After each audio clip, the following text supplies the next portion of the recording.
Saudara, Sekang Kim Siang dari Kang Financial Advisory dan Sisi Advisory. Ya, hari ini kita mau sharing dalam saya punya 41 tahun menjual insurans. Ya, apa yang kita mau sharing ialah perbezaan di antara insurans nyawa, life insurance atau kad perubatan. Apa perbezaannya? Okey. Jadi sebagai pelanggan, ya, mesti faham risiko. Ya.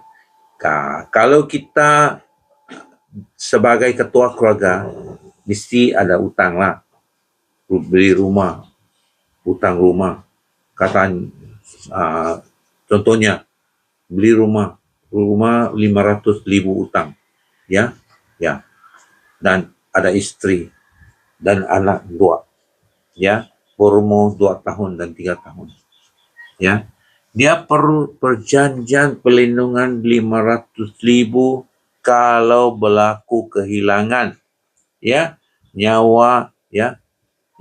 Perjanjian ini akan ganti kerugian 500,000 untuk bayar itu rumah. Coba kita tengok vertical, ya, ada vertical. Ya, gambaran 2 vertikal. Ya, bayaran 1 bulan RM300. Ya, dan dia punya apa? 500,000. Dia punya ganti rugian kematian ketua keluarga 500,000. Sebagai ejen mesti faham dia itu incoming pelanggan punya tanggungjawab, dan pelanggan pun mesti tahu tanggungjawab di mana cari 500,000 kalau ada kematian ketua keluarga. Okey. Ya. Jadi tambah lagi kad perubatan. Ya, RM200 sebulan, ya, kad perubatan. Ini pun satu. Perubatan jaga sakit. Ya, kalau ketua keluarga hari ini cari makan, banyak pressure lah. Inilah kerja banyak pressure lah. Inilah isteri, ini anak banyak pressure.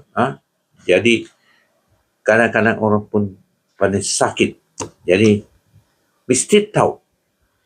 Kau punya life insurance nyawa, dia cuma tanggung mati. Dia punya perjanjian cakap memang tanggung mati, penyakit, 36 penyakit, atau sakit lumpuh atau kemalangan lumpuh.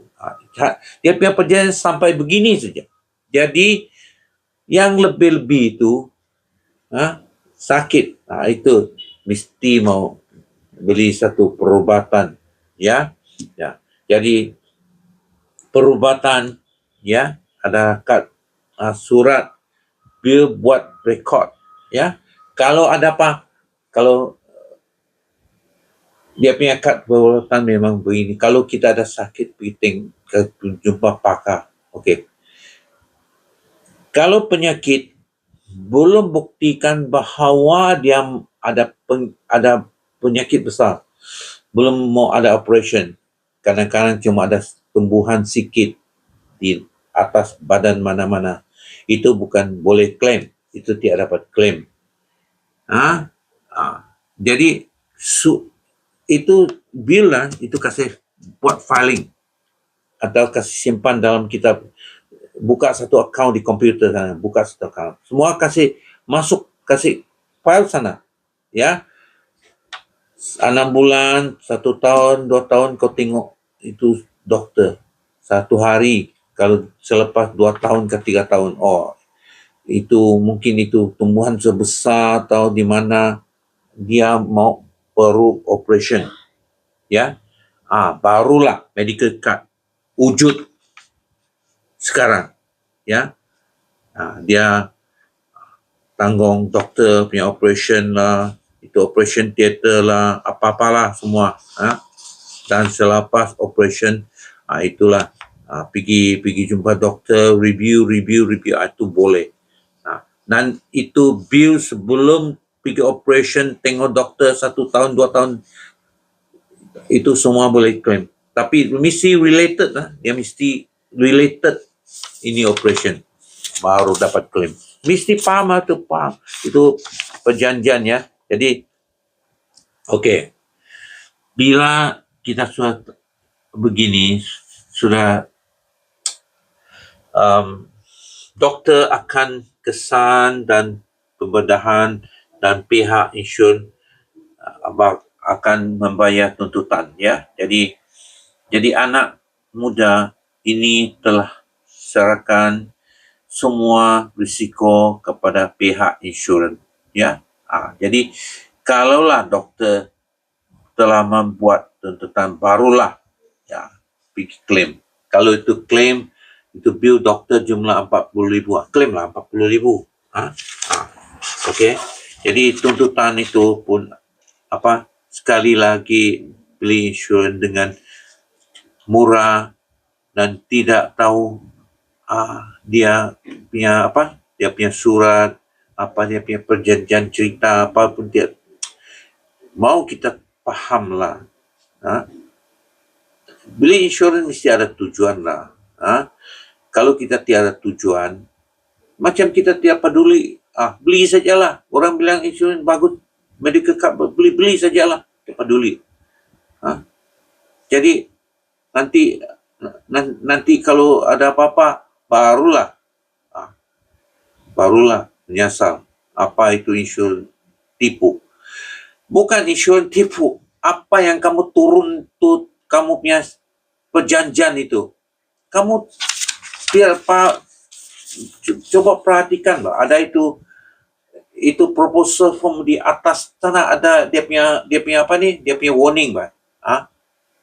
Kalau kita tahu apa-apa penyakit, mesti mau kasih declare, mesti mau kasih declaration, declare bahawa saya ada ini, bahawa ini saya cakap cuma betul. So itu kita turun, kita punya tanda tangan.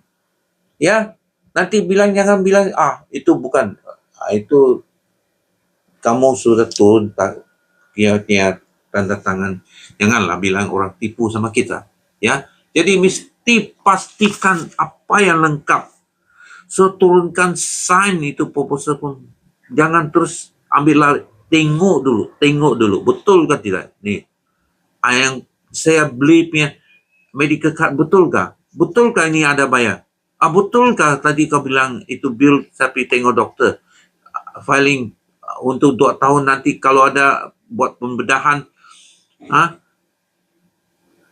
itu penyakit related, boleh bayar. Betulkah? Kalau itu ejen syakan betul, baru pergi. Baru bayar dia duit. Yang kalang kabut, bayar dia, terus ambil kita punya dompet, bayar. Janganlah, bos. Tengoklah bagus-bagus. Yang nantinya menyesal. Itu insurans tipu. Bukanlah, bos. Kamu punya universiti ni bukan apakah? Universiti kamu punya pelajaran tu. Bukan kau datang dari kampung. Kau punya pelajaran tu tiap hari tengok tu proposal apa? Itu proposal bilang itu tidak ada tipu punya. No induce means tidak ada tipu. Baru kamu turun tu sign. Okey? Jadi sampai sinilah saya punya insurans. Saya mau kasih tahu ni insurans, perbezaan di antara insurans nyawa sama perubatan. Apa dia punya perbezaan? Inilah sampai sini. Ya. Jadi jika video ini manfaat untuk anda, sila like, subscribe dan kongsi kepada keluarga dan rakan-rakan anda. Terima kasih.